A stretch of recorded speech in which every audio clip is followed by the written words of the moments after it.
का नाम tip top Mishthan Bhandar है, जिसके मालिक का नाम राजू शेख दिखाया गया है। दूसरे दुकानदार का नाम भाई भाई मिष्ठान भंडार है, इसके मालिक का नाम शबीरुल इस्लाम है। एक और दुकानदार का नाम सोनाली मिष्ठान भंडार है और इसके मालिक का नाम रजब अली लिखा गया है।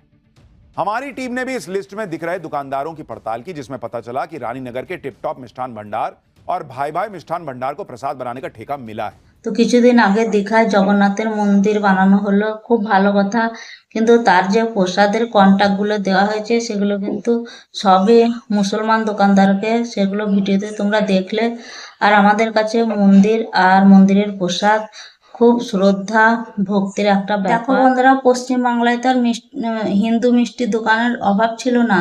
তো আমার মনে হয় যেহেতু মানুষের ভাবনার সঙ্গে জুড়ে থাকে প্রসাদ আর মন্দিরের কথা, তো হিন্দুদেরকে এই প্রসাদ বানানোর কন্টাক্টগুলো দিলে ভালো হতো। তাহলে এত তর্ক বিতর্ক হতো না, মানুষের মনের মধ্যে কোনো দ্বন্দ্ব দ্বিধার সৃষ্টি হতো না। তো আজকের ভিডিওটা এই পর্যন্তই।